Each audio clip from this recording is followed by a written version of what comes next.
All right, we are live. Welcome everyone from a summer hiatus. We are very excited.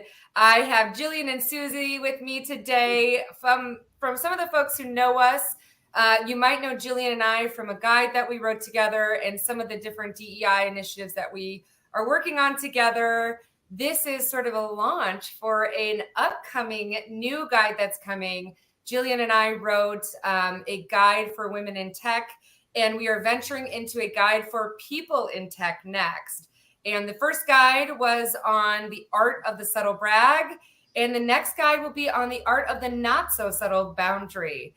And so here we have our resident expert, Susie. Welcome, welcome, welcome. Thank you for joining us. For those who don't know you, who have been living under a rock, baby, I don't know, tell us a little bit about yourself.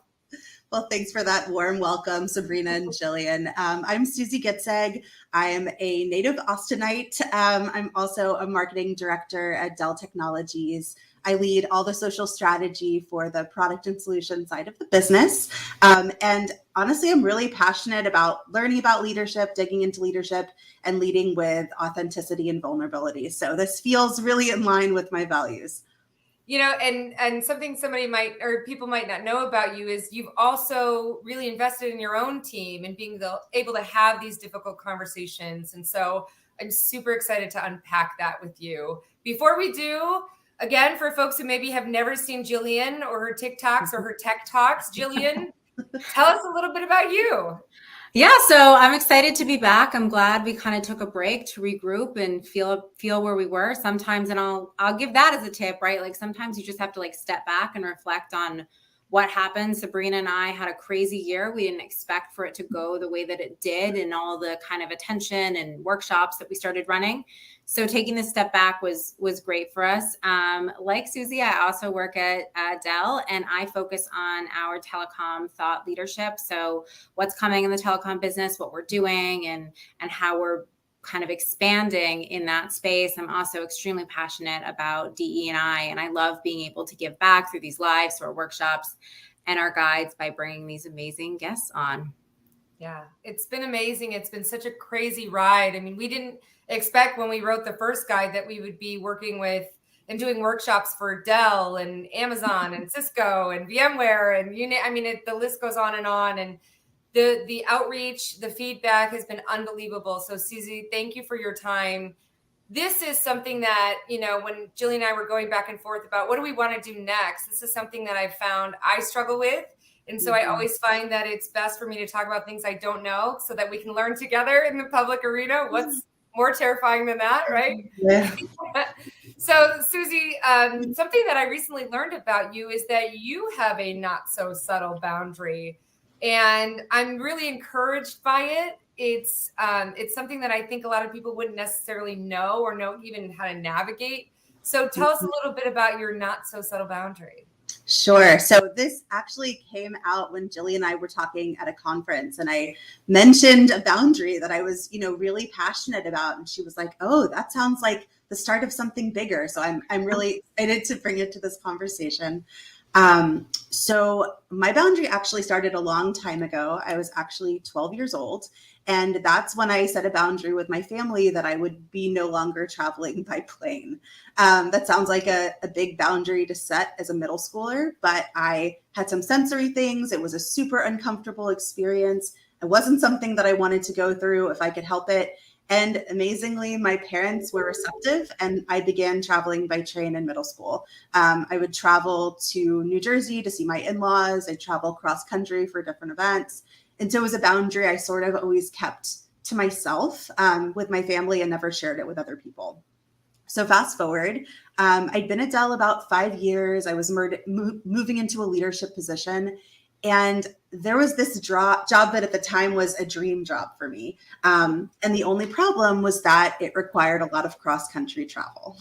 And so at the time I thought, well, what do I do? I really want this job. I haven't necessarily been open and vulnerable about this thing that was really important to me. But I knew that if I wanted the job and if I was not going to fly, which were both truths, that I had to take a risk and communicate my needs.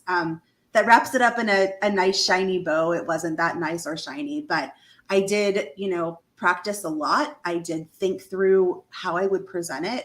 And what was really important to me was to not apologize. There's nothing to apologize for. This is an accommodation that I need. I have a solution to the problem and a way to solve it and still be a valued employee on site wherever I needed to be. And that's how I presented it. I said, hey, new manager, I want this job. I don't fly, I travel by train.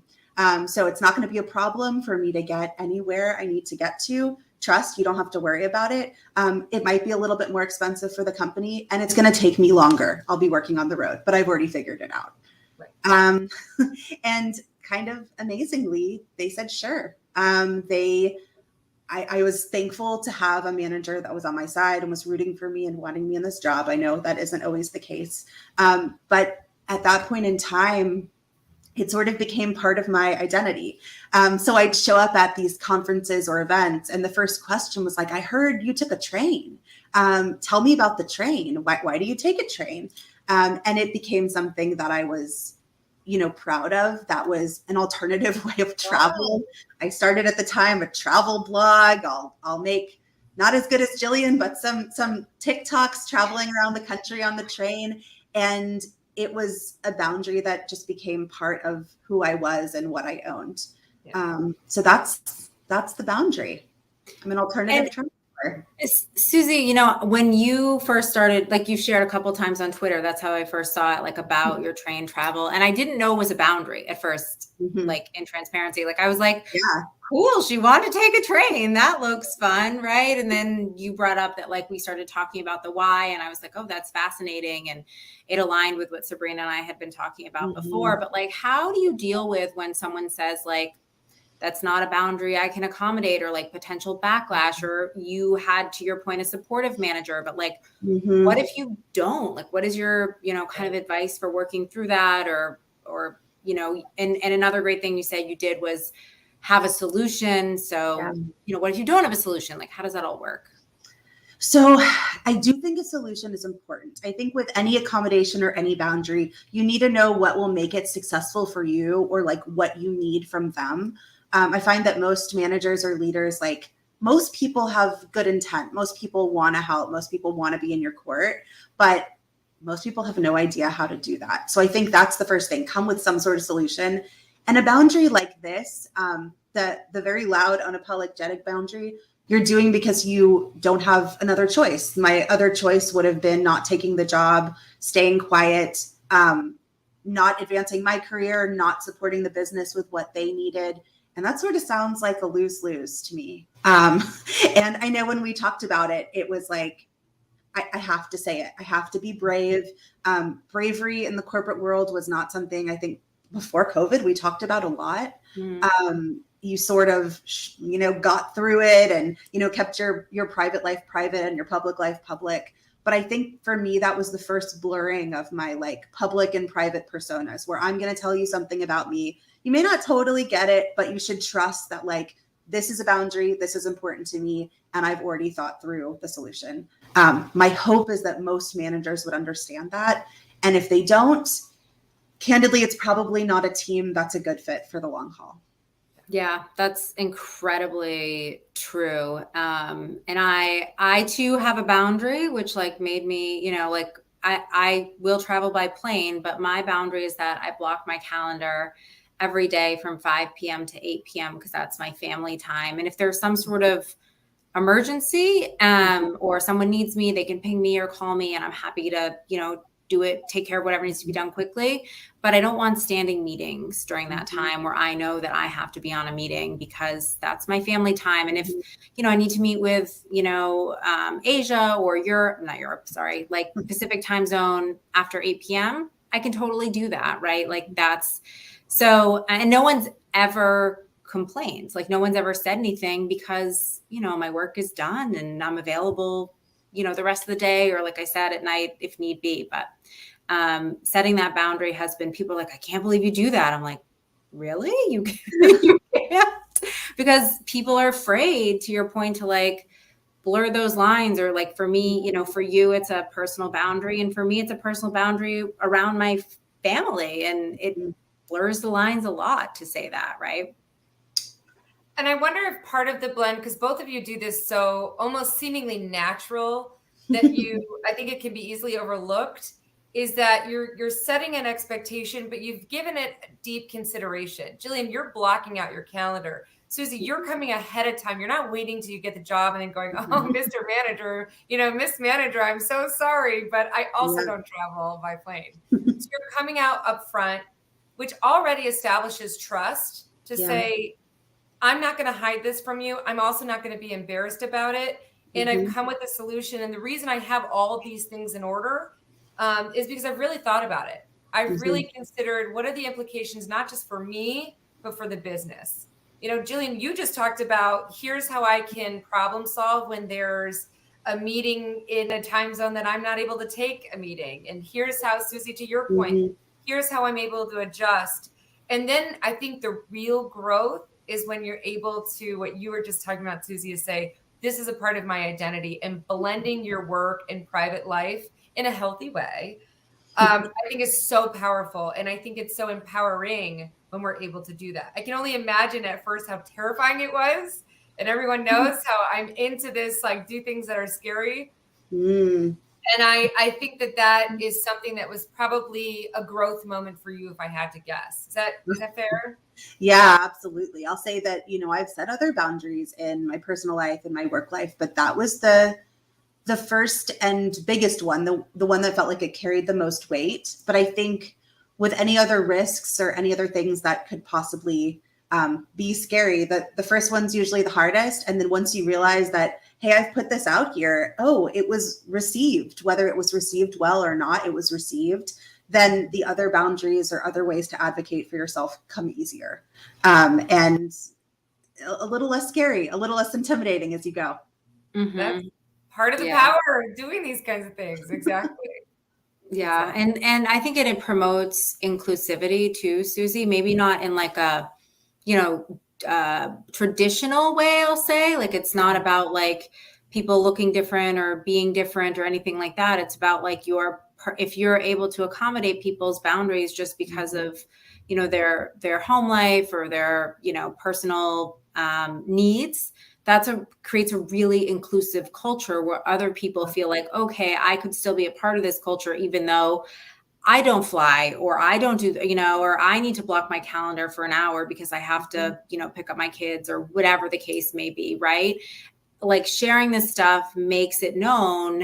And I saw a couple of these posts actually on, I think it was like Working Parent Day, where people were like, they didn't say I have a boundary, but it was like, I feel included as a working parent because I can go do this and I can still be really effective at my job. So it really promotes that inclusivity by creating and respecting these not very subtle boundaries. And I think when you do put a boundary like that out there so clearly, you didn't apologize. I didn't apologize. My team, when they've set boundaries, I'm thrilled when they don't apologize. I think that's respected more. I don't want someone to say, I have to go pick up my kid. Oh my gosh, I'm so sorry. Like, what, I'm going to ruin no, you have to go pick up your child, do your thing, come back there, especially when you have a level of trust. I think that's another part of it. Trust, for your team, for your leader, for your friends, for your family, that that they're making the right choice for them. It doesn't mean that they're slacking in another part of their work or their life, but they've thought it out and they're going to make it work. Yeah, love that. You bring up a good point with your team. As a leader, how do you lead your team to set good work boundaries? Is there something that, we get a ton of senior leadership that watch these lives. Any best tips or tricks and things that you found that have been effective, and maybe things that you found that have been less effective at helping kind of nurture that type of a culture in your team? So the first thing I'd say is you have to talk about boundaries. You can't assume that everyone understands them or understands how to set them or feels like they're allowed to set them. I lead a team that's a shared service in social media. And so part of our DNA is, we want to help. We want to provide everyone a social strategy, and we want to make sure that everyone is taken care of. but it doesn't mean we should do that at the expense of my team members or their time. And it doesn't mean that we, you know, don't ask teams to pre-plan and value our team's time. So that's been the first boundary, is knowing, you know, when to push back on an ask or when to set a reasonable expectation for when you can deliver it. Things we like to say are like, just because it's their fire doesn't mean it has to be your fire. You don't have to drop everything and run to every single thing that people ask of you. But I think personally, conversations that I have one-on-one, like if I see emails coming from a team member at 10 or 11 or midnight, like to me, that is a problem. And we need to figure out, do you have too much on your plate? What can I help you with? Did you get looped into a project and it's a little bit more than you can take? Or is it just a week that's kind of crazy? And for them to know that I don't value working 24/7. That's not what I value. And it's not what I expect. We also started something that's new, but I'm excited about, and it's a weekly bandwidth check-in. And so, yeah, I'm excited about this. And where it's comfortable and okay for people to say, hey, I'm a fire emoji. I need some help. I need someone to take this off my plate. And it doesn't, again, mean that they're weak or that they're not doing a good job. It means, hey, maybe I took on one too many things, or I need the support of the team to make this happen. And I would also say, like, those boundaries I value when they push back on me too. Not all the time, obviously, but it's important to me that if I go and say, hey, I have this new great project, can you take it? I want them to say, no, I have 4 things on my plate. What should come off? If you want me to take this, great, but let me get this other thing off. And developing a culture where we can be honest with each other, we can trust each other, makes those boundaries easier to set and communicate. And I have to practice what I preach and set my own boundaries at work and in life as well. And you said something that's really important. Exactly. That it doesn't mean that it's going to be accepted. Part of this is not just saying, okay, well, I'm going to set this boundary and everyone has to accept it. Right. Maybe your boss won't, and you have to kind of deal with that. But the first part is thinking about it, really understanding what does this mean for me? What does this mean for the business? What is, you know, what's the solution that I can offer that would allow me to continue to be successful or allow the team to continue to be successful? Yeah. And then understanding, you said something that was really interesting and I've never heard before, which is it was received, period. Doesn't mean it was received well. It doesn't received, it was, you know, received poorly. It was received. That's your job, is to put it out there in the most professional, concise, and sort of team, right, sort of centric way. And then understanding that you don't control the outcome, but you've at least gotten that far through that process, you know? It creates a ripple effect. Yeah, it does. Because Susie's team is shared services, and in transparency, I work with them, right? Like and they set these boundaries, and we, you know, it makes me like, you know, kind of, to her point, like I have to pre-plan more because it's important to them that there's less fire drills. And listen, fire drills happen. Like it's part of, it's not, but the more you can avoid them, the better, right? Because there's some that don't need to happen and are just as a result of poor planning. And so when they do, it's like the boy that cried wolf, right? When they do happen, they're actually taken seriously because they set the expectation that they shouldn't be happening all the time. And that helps in turn everyone work together better, get along better. I love working with Susie's team. Just a little plug for them. It's been wonderful. And they're always, I never feel unaccommodated. Like I'm always accommodated. It's not like the boundary is like, oh, we can't help you. It's just making sure that I do my very best to pre-plan so that when there is a fire drill, it's really taken seriously and cared for. And it always is. Yeah. Thanks, and that's the big thing, right? Is, and that's kind of what we've unpacked this whole time, is that there's always a solution. It's not just a no, it's a no and. It's a no, I can't do this right now, but I could do this tomorrow. Or I could do this right now, but I'm going to have to let this drop. Yep. Or maybe it's I can do both. I understand that this is a crazy week, but next week I'm going to need to take time off because it's my week to take my son to soccer. I don't know. You know, there's a give and take about that I think is a newer conversation for a lot of leaders and for a lot of team members. Yeah. You know, or maybe this feels uncomfortable or feels different, you know? I'll say that if you have that feeling in your gut that you have to say something or you have to communicate something, that's what I try to listen to. You know, if someone asked me to do one more thing, or if someone said, well, you have to fly, that's my cue that I have to bring out the careful boundary.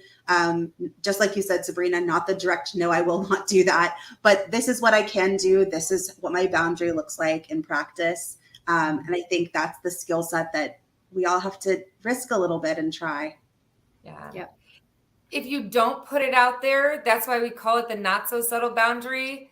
I think everybody loses. You kind of put like some wishy-washy boundary out there, you get stepped on, you feel invalidated, then you let that trickle down, Jillian, to your point, to your team. Whereas if you can set a healthy, not so subtle boundary with solutions, with a team-centric approach, I think everybody wins at the end, or most of the time, more often than not. More often than not, they do. Or you realize that maybe is not the best place for you.